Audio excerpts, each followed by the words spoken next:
Okay, everyone. Again, thank you for joining us today. For those that are new here or have not met me before, my name is Nadia. I am a QHHT practitioner, and that stands for Quantum Healing Hypnosis Technique. I love exploring all things metaphysical and spiritual, and I love sharing information with people. So today I have psychic medium Denise Wilkinson today to talk about, her work, her journey, and all things about really connecting to spirit and all things mediumship, I suppose. So thank you very much for joining us here today, Denise. Thanks, Nadia. Oh, you're Lovely very... to be here. Pardon?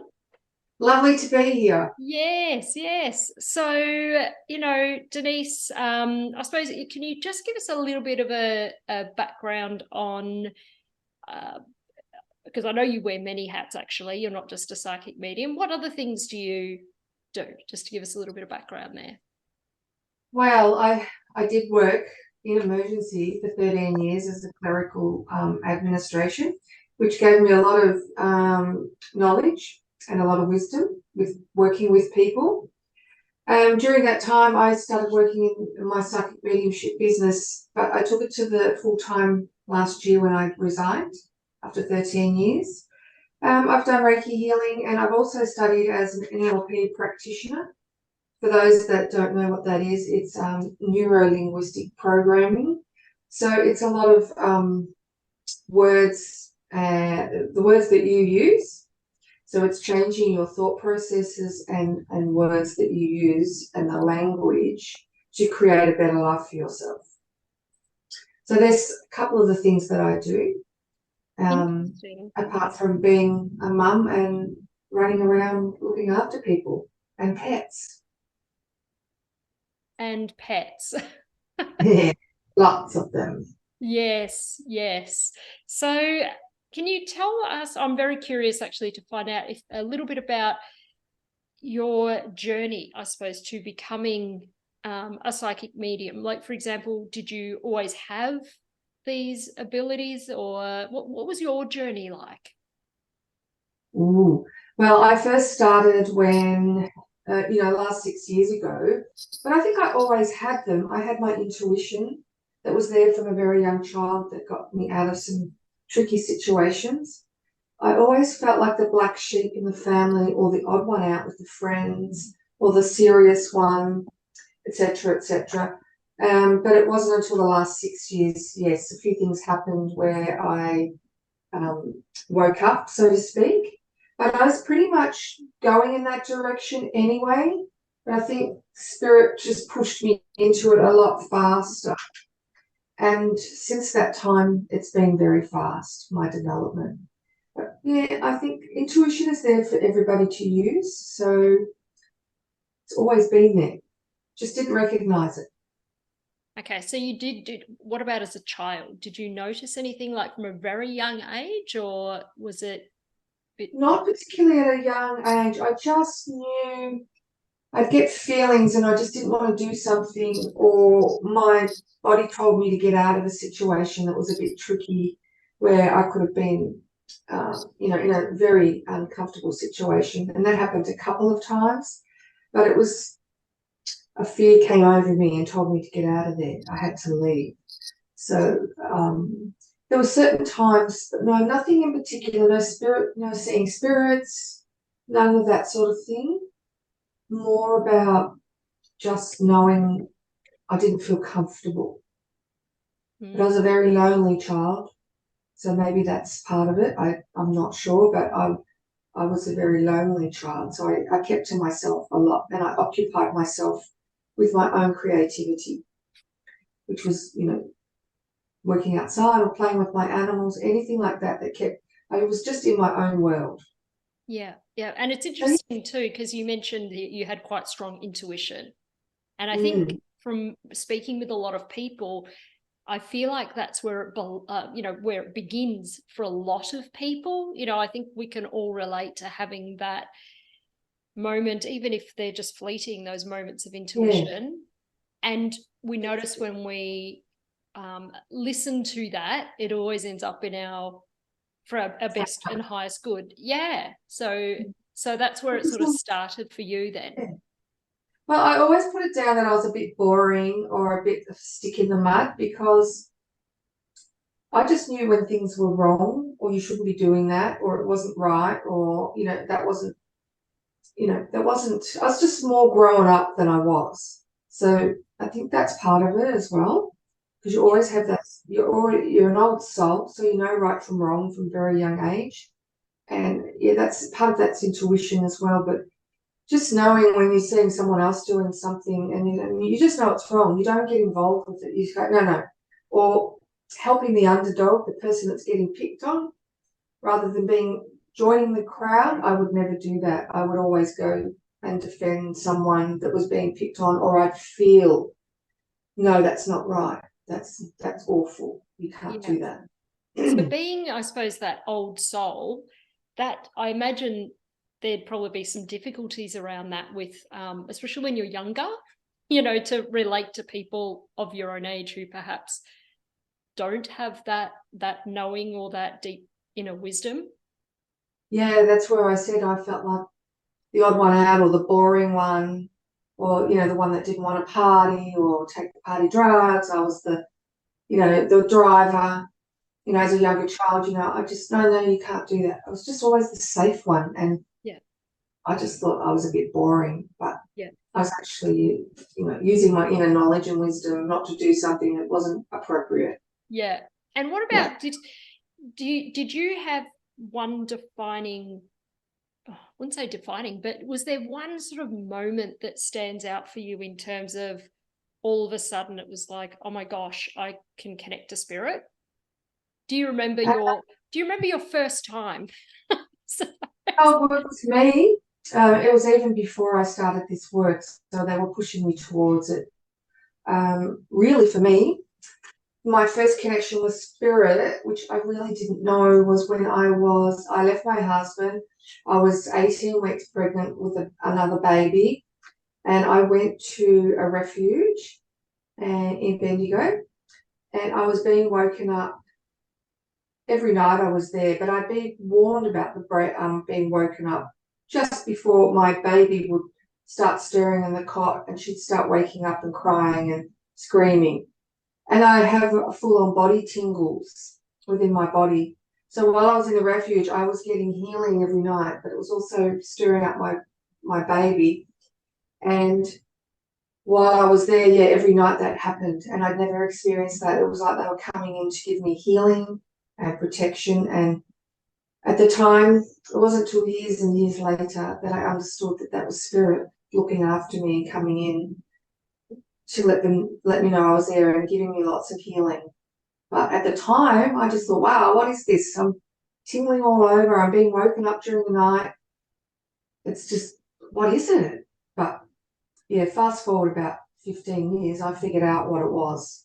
So that was my first experience with them connecting with me. So it wasn't actually a spirit. It was more a feeling, the beautiful tingling feeling through my crown chakra, all over my shoulders and my neck. It's just a feeling that you can't describe, but it's just beautiful.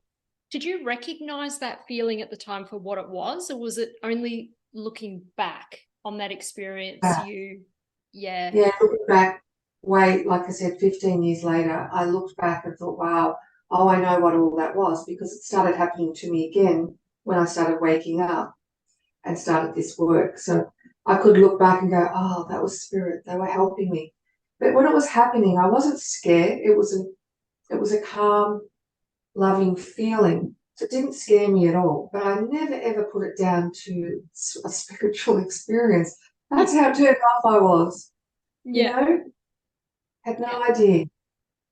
And I assume it's a gradual process, right? Like it's not like 1 minute you're not, let's say, awakened or open to spirit, and the next day you're like, oh, just being able to call them in and have chats. Yeah, look, I'm sure there are people that can do that from a child. Some of us are born that way. A lot of us go through a lot of experiences or traumas or whatever you want to call them all through our life, relationship breakdowns, abuse, anything, you name it. Most of the mediums that I've met have come along later in life once they've had all their life experiences, and they're going to be great mediums because they've had all the experiences and they can put that into practice with the knowledge that they create for themselves by developing as a medium. But yes, it's not like you wake up one day. You do get signs, and there's a bit of, everyone is different. But what I can say for me is that I definitely got woken up with a big shove. Yeah. Yeah. So And then I suppose from there, you then went on to do development with someone, I assume. Yes. So what triggered that for you? What made you say, okay, this is something I want to develop, and then pursue that?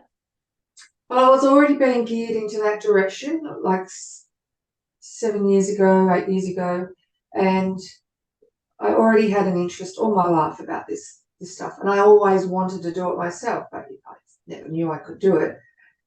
The trigger really was the most powerful experience I had was when my daughter's father passed away, and he was on life support for a week. There's some things happened then, and I had an online reading with a medium, and some other things came true. But really, it was fast forward a year later. The most poignant one was when I was out one night, and a lovely old friend of mine now decided that she'd put a sleeping tablet in my wine while I was out with some friends on the anniversary of my daughter's father's passing. But fast forward from all that, that kind of woke me up, and I thought, right, I had to trust my own intuition. It took 3 months, and it was this toing and froing and toing and froing and going over all the details of that experience. She did, she didn't, she did, she didn't. And I was asking people and friends and all sorts of people. But nobody really could answer the question until I came up with that decision myself. And that's where the trigger was. It took me 3 months, but I had to trust my own intuition. And the humming and hawing wasn't getting me anywhere. And in the end, I said, right, she did it. And I stuck with that, and it did ruin a lot of things around me, relationships with others, her included. I didn't mind, but I stuck to my guns, and I knew she did it. Everything added up to that. And from that point, I said, right, I'm going to go to the spiritual church tomorrow. I've never been. And I got a reading, and I said to the lady that gave me the reading, apparently I can do this too. And she said, oh, well, are you in a spirit circle, a development class? And I said, don't know what that is. And she told me where to go. And the next week I went, and I've never stopped since. And that was in February the 22nd, 2019. Oh, there you go.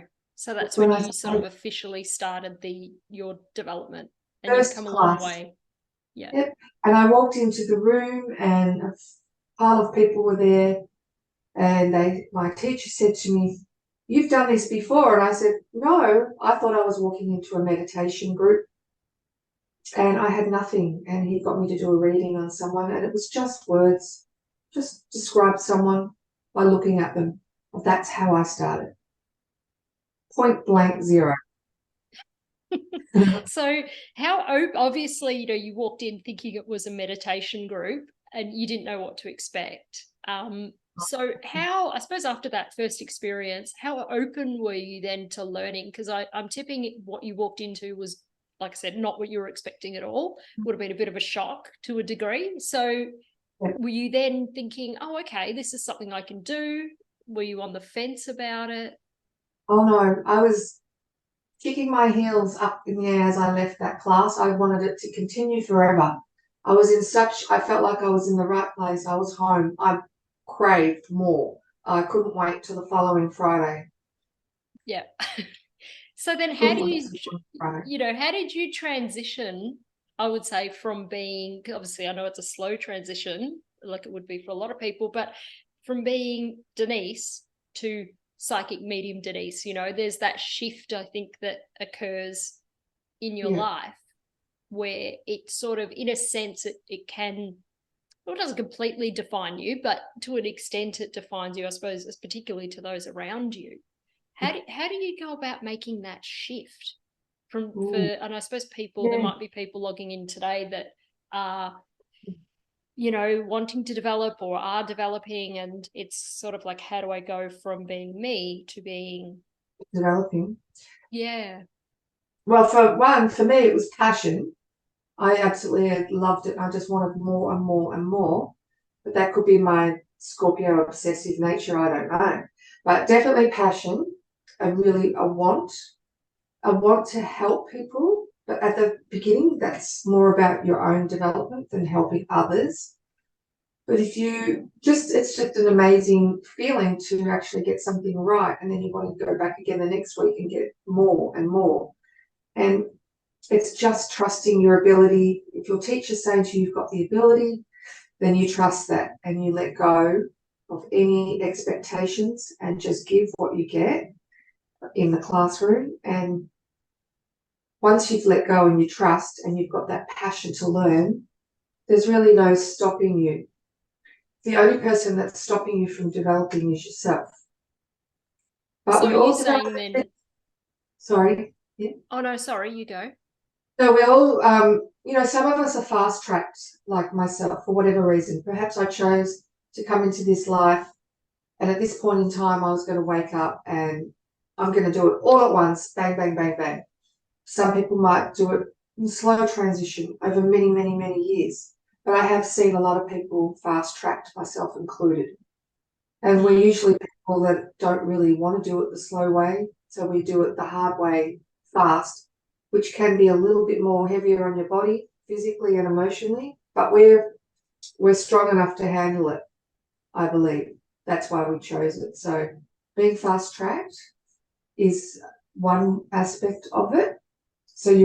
But you have to make that commitment to learn. They will not give it to you all at once. I found that if you couldn't possibly have it all at once because you were just overwhelmed and your brain could not handle it. It's just too much. So it has to be a developing thing over time so you can work your way up to it. You can't go from 0 to 10. It would just I be suppose too much. that's probably true for a lot of things in life, let's be honest. Yes. You burn out quickly in this work if you don't take out the time to rest and meditate. Meditation is the medium's key. Yes. Well, I was going to actually ask you sort of what spiritual tools you practice or have in your toolbox that helps you keep that connection with spirit as well as your own intuition, because sometimes I feel like we can if we can lose connection with our own intuition sometimes, or we feel like we do, I should say. Yeah. So meditation, you meditate often? Well, I was probably a lot like you, Nadia. I was like, oh, meditation. No, I can't sit still. I've got too much to do. But it's funny, when I started the meditation, I don't really like guided meditations. I do short ones, but I'm already at the top of the hill while everyone's still at the base. I can't do guided meditations very well. I do like just the music, the repetitive music, like an or Native American flute music and drumming. There's sort of things that will get me in the zone. But what I found when I did start meditating, that I fell into it very quickly and easily, like I'd done it before in another time. So it was easy. So the point is, it doesn't matter what meditation you use, whether it's reading a book, watching a movie, sitting outside in the garden watching a goldfish swim around in their pond. It's having the clear mind. As soon as a thought pops in, what you need to do tomorrow or what something happened yesterday, it's about being present in the present moment and letting those thoughts go, because you're just looking at the fish in the pond right now and your mind is clear.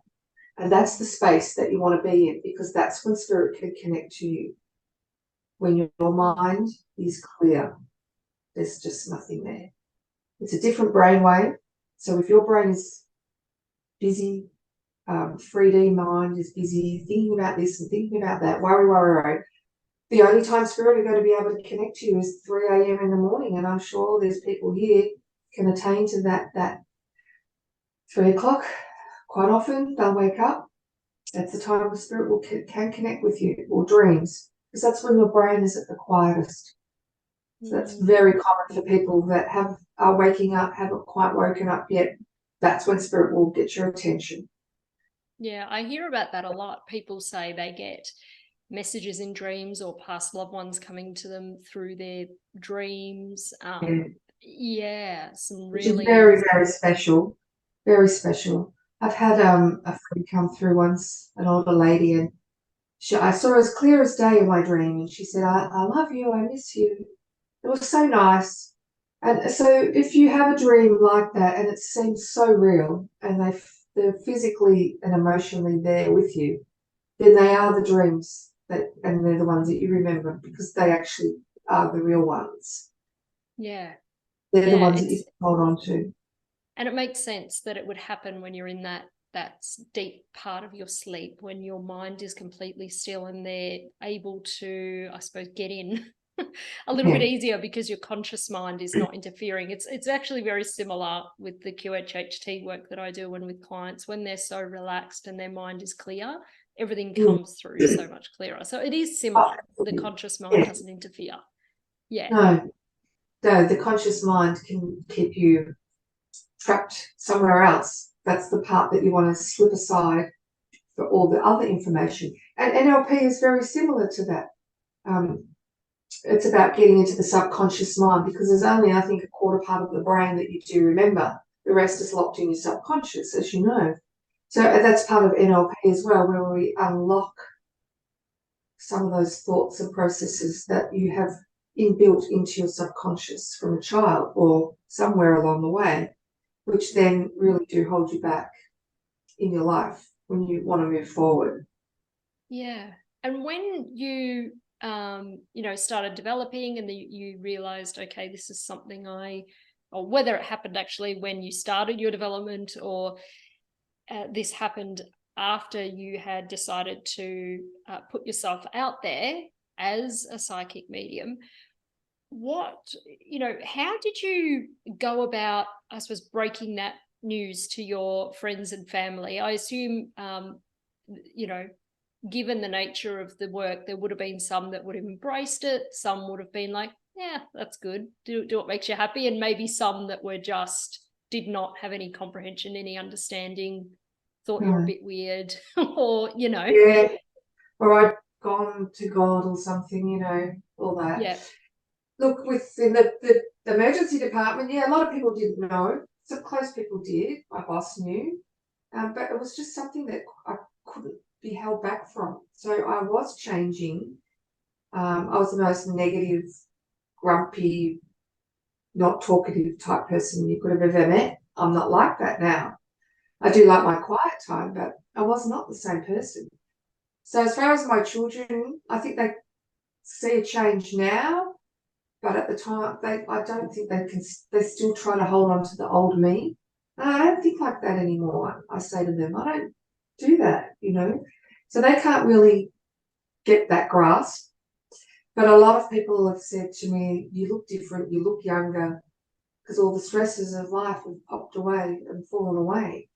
So that's another thing. And another thing is, because I've changed myself, I no longer am willing to accept other people's behaviours towards me that I was letting that happen. So I set boundaries for myself. So a lot of people have just disappeared or just floated away, if you'd like to say. Not because anything has happened or we've had words. We're just not on the same, what you would say, wavelength anymore. And it's an energetic feeling. They feel it on an unconscious level. So I'm drawing in and attracting a different vibe of people now. Yeah, they often say, when you change your vibration, you're vibing a bit differently, you're going to attract different people, and some people will drop off your path. And I know that I can guarantee anyone here, as long as they're above the age of 20, they've probably experienced it at some point in their life, like where you change a little bit, and people just sort of drop away, and you tend to attract people towards you that are more aligned with your current path. Yeah. And so I had a lot think of negative people around, taking, but I allowed that. Yeah. And So by you I'd setting allow those boundaries, they drop away. That's right. It's all about the self-love and the self-care, because if you can't look after yourself, you give so much to other people, then your tank is getting empty. You need to fill your own tank in order to help other people. So it's it's about balance in this type of work as well. But people do drop away just because they don't like what I do. Yeah. They don't believe in it. That's okay. 0.0. That's okay. I don't get triggered by that. There was some grieving process with some people, but as more of I've evolved, I've just gone, let them go. Let them go. I don't even hold on to it as much now. I don't grieve over it anymore. I don't go, why? How come? Oh my God. I just go, I'm not chasing them anymore. It's not my job. They know where I am. And yep. Yeah. And actually, while I'm thinking about it, I know the difference, but for people here or listening that don't know the difference between, because there's so many terms out there, right? Two main ones, I suppose, are you've got psychics and then you've got psychic mediums. So can you just explain to people here what the difference between the two are? Because I suppose if people are wanting to develop or even seeking out someone for a service, I mean, who do you go to for what? Well, it's a bit of a tricky one. The way I can describe it is, let's say a medium, we're all mediums, we're all psychic. A medium is someone, my teacher asked me this once, a telephone. I'm a telephone to the spirit world. So the spirit world can talk to me through my telephone and I can pass the message to you. So that's that part. The psychic part is you don't necessarily need to be talking to someone.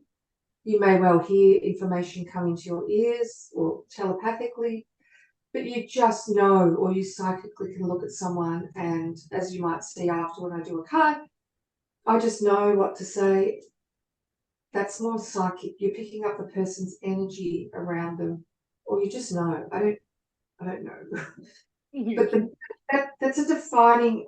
There's some psychics that can't talk to spirits the mediumship way, so they do just psychic work, the card readings, and a lot of mediums use tools too. But when you are tapping into the spirit world, you do use a lot more energy, connecting and talking.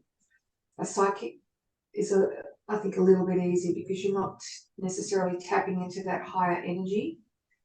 So does that explain it a little easier for everyone? Yeah, I think it does. Yeah, I think so. Basically, if I understand correctly, or the way you explained it, so mediums or psychic mediums will have that ability to connect to spirit and convey messages, whereas a psychic is more about reading the information of that person and their situation and reading that person, like a better word, psychically.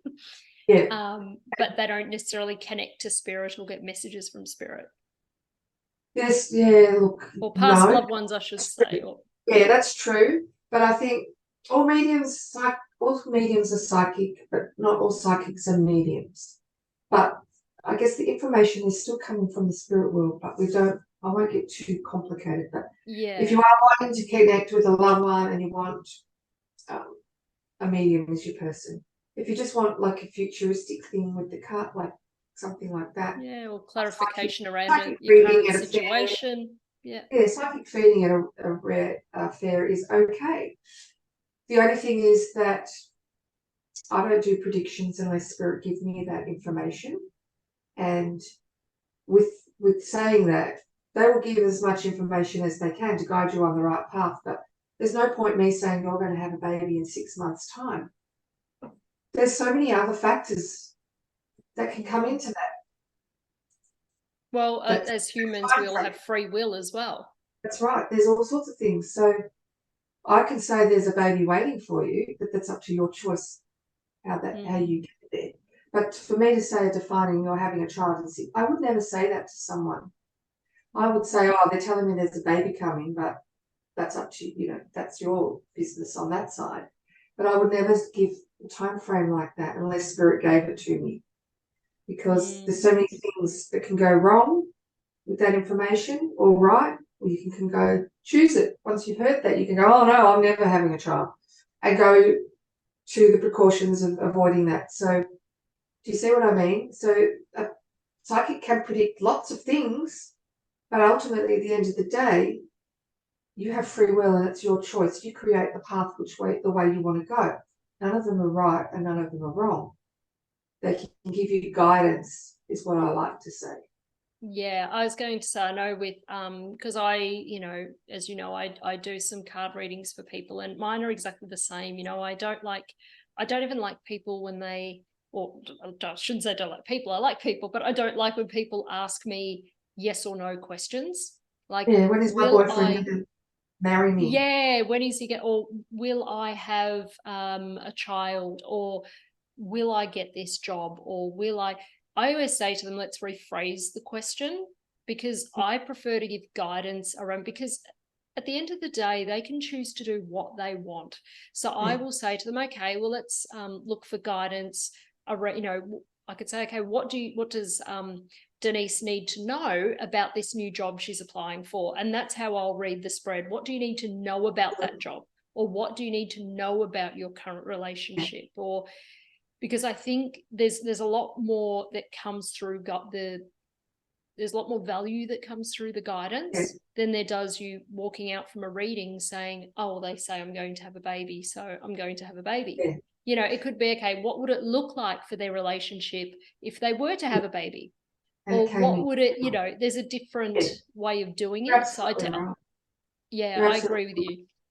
Yeah. And that's, a lot of people listening can think, okay, well, maybe I did go to a psychic and they were so accurate and they gave me this and they told me this and they told me that. Maybe that's what they wanted to hear. But at the end of the day, in all the readings that I've been sat in class with, been given, and I've received, shared with everybody, there's not many times where Spirit have said, you've got to do this, or this is happening. They don't do that. They're not allowed to interfere. It's universal law. They do not interfere with our lives. Many times spirits come through and they go, well, what does mum and dad say? Well, they'll only give them guidance. They're not going to tell them what to do. They're not allowed, because you're on this earth journey to learn and experience for yourself. You can't rely on someone else, even the spirit world, to tell you what to do. Yes. Yeah. Just as I said, we all have free will, and that's, like you say, it is the universal law of non-interference. Even our own spirit guides can't interfere.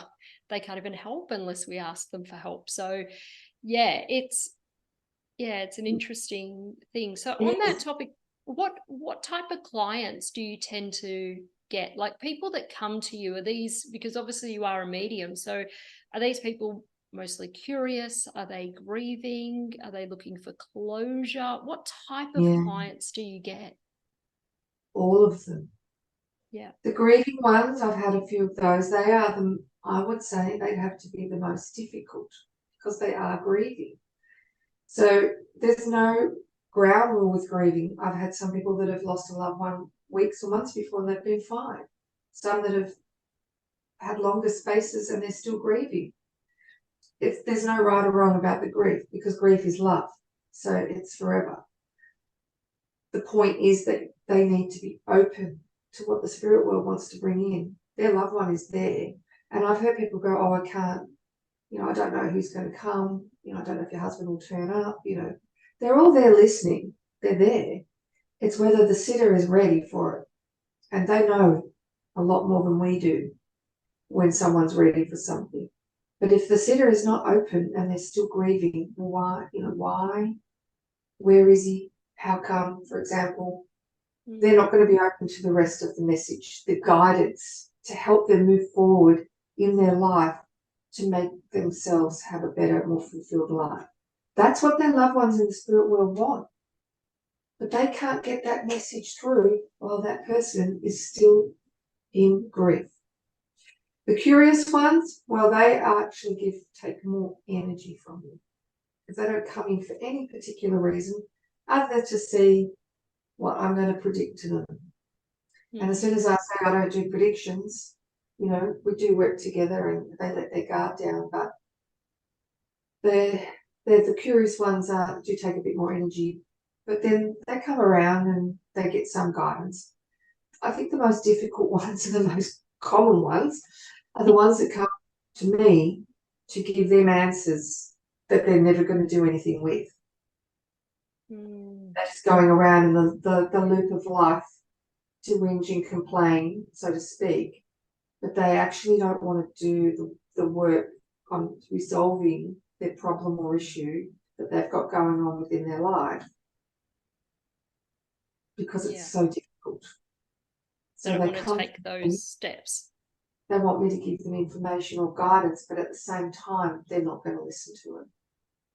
Yeah, it's funny. I do see a lot of similarities between mediumship, even though I know it's completely different, but between mediumship and what I do, because with my QHHT work, again, you know, as part of that, we call in the client's subconscious or higher self, and it will often give guidance, recommendations. You need to do this, you need to do that, this is better for you, this is not better, whatever information the client needs. But whether the client acts on that is a completely different ballgame, you know. And obviously I can't follow the client around after they leave and make sure they follow the guidance from their higher self or their subconscious. So it's sort of very similar in that sense. Yeah. But, you know, they've come to you for a reason. You've planted a seed. You've given them information. It's up to them. My part of me wanted to continue with them and check up on them, and I've let all that go now. When I first started, I really wanted to be invested with every client, and I just can't. I haven't got the energy, and it's not my monkey to fix. So I give them as much as we can, and then they go, and it's up to them what they do with it. They may believe, they may think they didn't get much, they may think they got a lot, but at the end of the day, I did the best I could with what I had, with my heart, for them. So I know that I have done the job that I was called to do, but I can't chase it up because and I suppose as being an ethical medium, you're not going to make things up or say things that you think they want to hear. You're going to give exactly what you receive. Yeah, I think I've got that on my website or on Google Maps. I say I give the truth, and when they come here, I go, I'm not fluffy. I tell you what, excuse me, I tell you what they say. I give you the truth. Are you ready for the truth? And I go, yeah, I'm fine. And, you know, in all honesty, if I went somewhere, that's all I want, whether I went to a doctor or the mechanic. I want the truth. It's not difficult. Yes. So it's the same thing. Yeah. And with I mean, obviously you've been reading for a few years now. Are there any real standout readings that you've done, cases, ones that you've even blown your own mind at the end of it? I think one of my first on platform at one of the spiritual churches, one of my very first times on my own, without a teacher or anything like that, I was doing a reading, and I get names quite a lot, and I put this name out there, Cameron, and no one put their hand up. So Spirit sent me over to a young guy that'd never been there before, and he just got engaged, and I went to him and I gave him a great reading. You know, I brought his cousin through, and his cousin was like his best friend, and he was so excited to know that he was there that day because he'd just got engaged and he wanted him to be pleased for him. I described what he looked like and everything, you know, and the way he passed, and his dog was with him when he passed and all that. And he was so excited after the service. He was only young. He came up to me and I gave him a hug and just had that connection, and he was so grateful. It really just made his day. I think he could go on with his life. He never came back again. And I said, oh, yeah, what was his name? Cameron. Oh, but he So didn't put his, but I see he that a put his lot. I hand think up, but a I lot of still people want think when to. you call out a name or even a piece of evidence, or when a reader says, oh, I'm getting this coming through, people sometimes don't realize, and it's through no fault of their own if they haven't attended these services or a medium, or if it hasn't been explained to them, that Yeah. the name may not be a person who's passed necessarily, but it could be an animal, Yeah. it could be a person who's living, it could be anything, or the Yes. piece of evidence they're giving you. But it's often spirit, I believe, will give you that clue or that link in. They'll give you some things that is specific to that person, so you can make that connection. And then that is sort of almost like, I see that as the key that then opens the door. Once you've made that connection, For me, then, absolutely. yeah. You know, there's a lot of mediums that work on platform, and sometimes they put the information out there and they can spend several minutes finding their sitter. But for some reason, Spirit wants me to work very quickly when I'm on platform. They always have. And now it's like, I did a whole service last Sunday at a church, and I just got the name and sitters very quickly. So I got through a lot of people very quickly because the name linked in straight in. I didn't have to go, I've got someone here, they look like this, it's this and that. Can anyone fit that information? Then 5 hands go up. So it's just name in, bang, message out. And It's for those wonderful that aren't because familiar, I like that too. That's who I am. Yeah. I don't like to go slow or very, I'm like quick. You get straight to it. Yeah. Yeah. Which is, yeah, I mean, I get that too. I couldn't think of anything worse than actually, but that's just the way my brain works. But I suppose for people that aren't aware, because I wasn't even aware of spiritualist churches until a couple of years ago, and to be honest, No, I I wasn't still have either. not gone to a service. But at least I know what they are. So if you're interested in anything like that, you can literally just Google it. There are so many across the world. I think even near me, there's one in Berwick, there's one in Pakenham or Officer. There's heaps around. There is heaps. That's where all you over the can go world. to Yeah. a service. They're even online ones all over the world. You can go. You just have to contact a spiritual centre, and they'll link you in somewhere. You can Google it, yeah. But that's where you'll get usually an inspirational talk, a bit of a service, and the mediums are always the well looked forward one where you'll get messages. Not everyone gets a message, but that's an opportunity for people to get messages without paying, and they're usually quick messages from spirit. But that's how I didn't know about spiritual churches either. I was online with a medium once, and he said, "Oh, you could go to a spiritual church." And I'm like, "What's a spiritual? I'm not going to church." But when I got the kick up the bum, I had thought, yeah, I'm going to a spiritual church tomorrow, and that's how I was pushed into this. But I wasn't ready when he told me a year before. Yes. So well, sometimes we're not ready. If I'd heard of them go, I would have been going just for the readings. Yeah. And one thing I'm really curious about is, as a medium, I mean, I'm assuming you would have to set some boundaries, because I could think of nothing worse than going to the supermarket and all of a sudden you're looking at someone and going, oh my gosh, her grandfather's here, he has a message. Like, you can't really go up to strangers and be like, excuse me, I have a message from your grandfather. And not just that, but I mean, I imagine it would, you don't want to be bombarded when you head out into crowds. So how do you do that? How do you set that boundary, that rule? I'm not sure what it's called. How do you go about that? For me, I think that the team that I work with, they're very, very good with me. They've never really woken me up during the night. They don't hang around. When I'm working, I'm working. And when I'm off. Unless it's absolutely necessary. I can tune in, but I just think that the way I've been set up, I'm quite safe in that way. I know other people that do have that happen to them. But for me, unless I'm really focusing on it and tap into it, I'm very lucky I get left alone.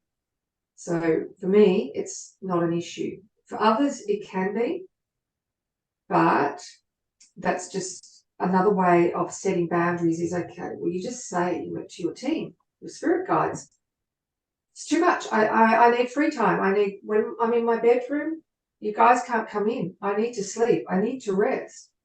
That's where you call the shots a little bit with your spirit guides, because they might be just as excited as you to come and get you working, but they forget that you need to have a rest. So there's times where you may have to say, okay, I need rest. You need to step back. I'm not working at the moment. Please don't do that. So you have to be the boss of your own vessel. Yeah. So really, it's just as easy to say, like, just ask them. Like, yep. You literally just have to set that boundary or that rule by asking them or telling them. I know there are some. Yeah, I know there's some people who have that as a difficulty, and some people constantly communicate. I've got a couple of friends like that, but that's not me. I think I'd be exhausted. I'm working when I'm working, and when I'm not, I'm not. Yeah. Which is a good thing. That's good. Yes, that is a good thing. And you did mention earlier that, I think you said something along the lines of, we're all psychic and we're all medium. So do you believe that everyone does have or is capable of having these abilities? Yes. Yes, to some extent, yes. Imagine yourself as a tennis player or a piano player. Some of us can touch a few keys. Some of us can play a little tune. Some can play a whole song. Same with tennis. You might be able to hit the racket, and some might be extreme legends at it. It's like anything. There's 0 to 10 in anything we do. Everybody has it. Everybody has that gut intuition, that feeling where they get that they don't like something. They feel their heart move when something happens. That funny feeling you get, that's your body telling you there's something not right, or let's look at this. It's whether you choose to listen to your own body. That's the key. So everybody has the ability. It just might not be as strong for some. It might be really strong for others. Then you can go and develop it and make it stronger by going to a circle each week or however often. That's the catch. You need to develop it or really enhance it. But we all have that gut intuition or that inner knowing. So would that be then the best way for someone to increase that connection with spirit if they wanted to go down that path? Would be attend a circle and get that practice, that education. Being with like-minded people that are doing the same thing, that understand. But you are spirit. You are the spirit. Everything you are. You are the spirit in your body. So your body talks to you. So listen to your body. But yes, everyone can develop it. But there's a lot of people out there, mediums, that haven't sat in many circles or developed. Maybe they haven't needed to. But for me and the people that I've been around, that's the fun part too, is because when you're with other people, you're also receiving messages, you're giving messages, you're learning together, you're getting that, oh, wow, I just did that. You've got something to compare it to, but you just other people that want the same thing. The thing is, why do you want to develop it? Why do you want to learn? The most important reason is to develop yourself, to help yourself move forward in your own life, make a better life for yourself, find other ways of seeing things or doing things. Maybe the way that you're doing things and thinking about things doesn't work for you anymore. Let's have a look outside that box and see if you can do it differently to help you have a better life. That's the most important reason why you would want to develop, is for yourself. Yeah. And I know that people can receive messages in many different ways. Again, so it's very similar to QHHT, where some people will be able to see through their experience, hear things, sense things, feel things, know things, all those clairs, that they're called. And, that's, I believe, the same for mediums. Like some will see, hear, know, etc. Yeah, you've got the seeing, which is your third eye, auditory, which you'll hear. You know, you're knowing, you just know. Mm. Some people smell. Mm. Definitely the feeling. A lot of mediums that I have as students, a lot of them feel. They'll start bringing in the feeling of the spirit, the emotions or the ailment. And there's, even the taste. Some people can taste from the spirit world. They'll give you the feeling of the taste, maybe some medication, a metallic taste, or a favorite food. There's all sorts of ways. But once the spirit is recognized, then those should step back.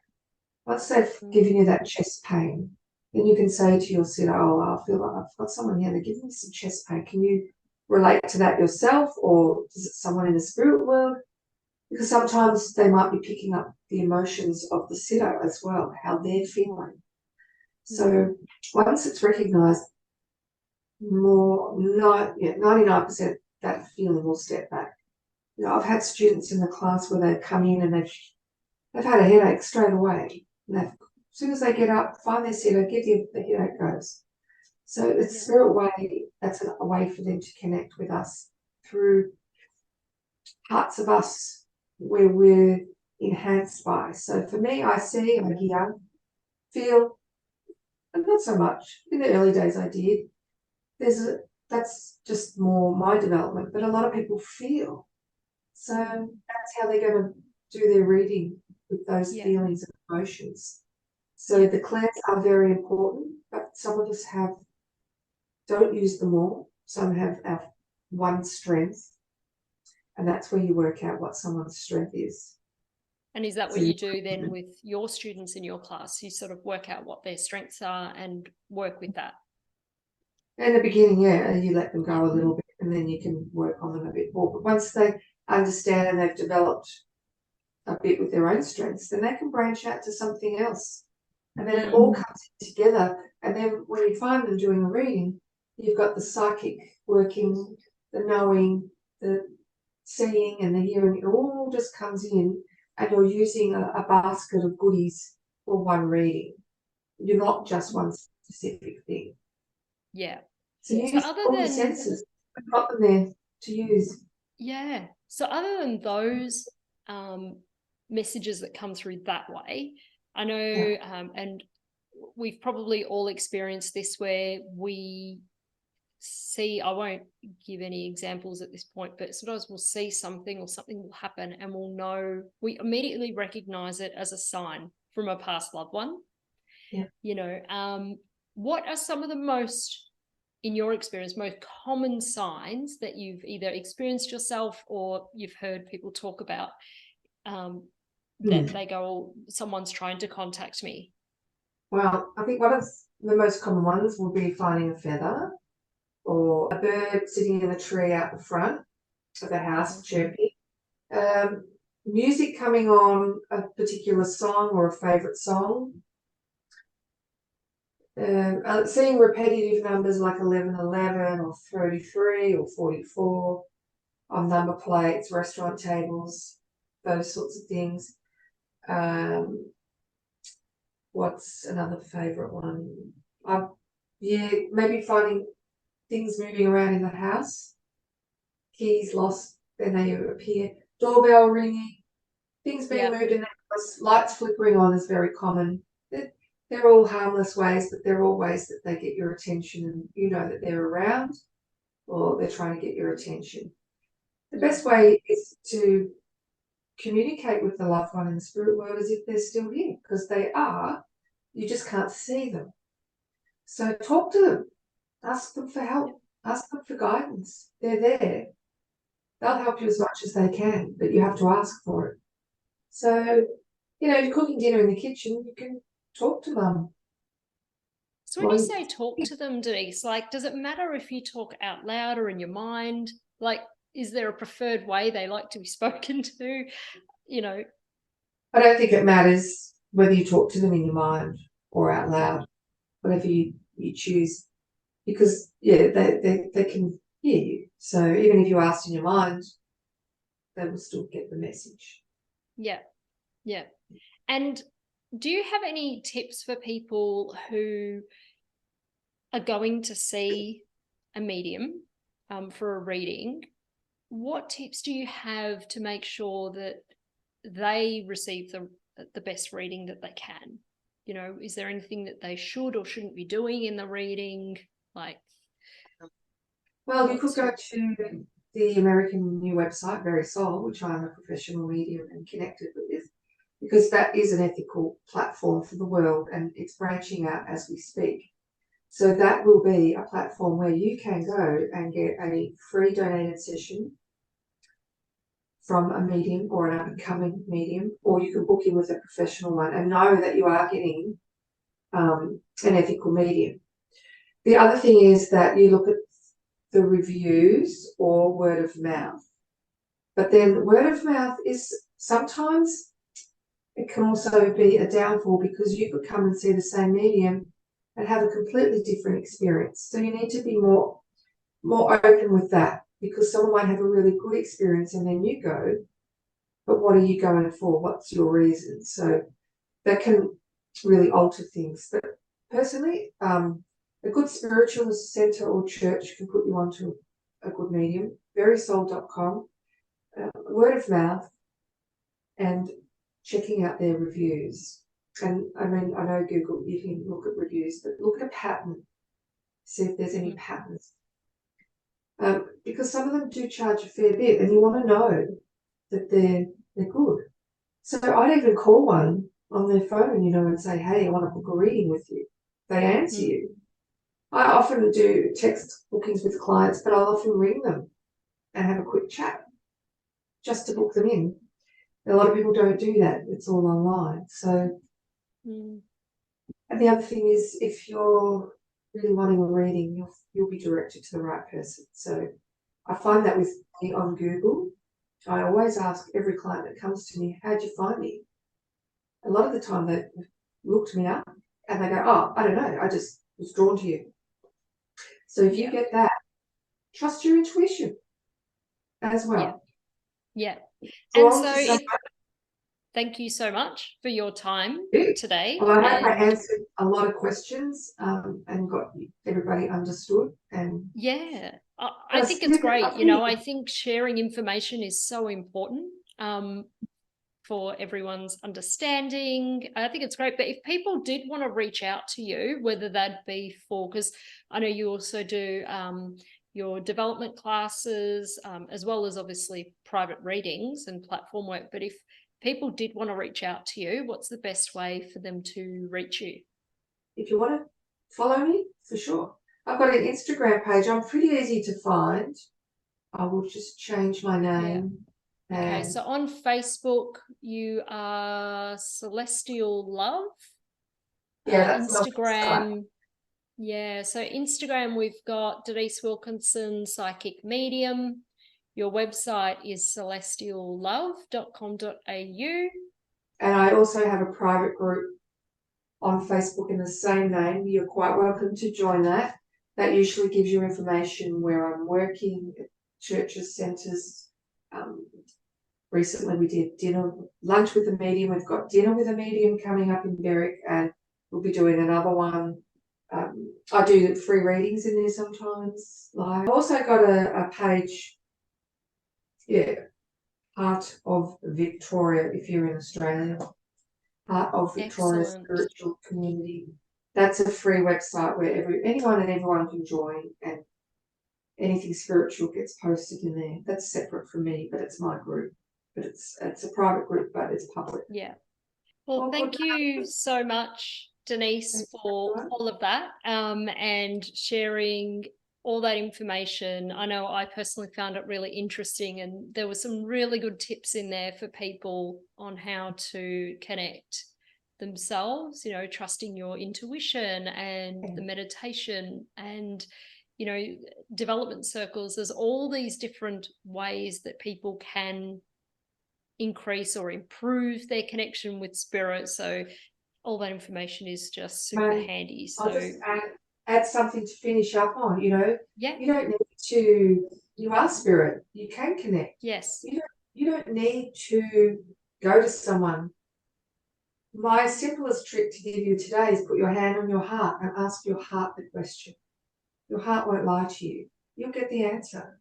It may not be the answer that you want, but it will be the truth. Yes. And that's my tip for today.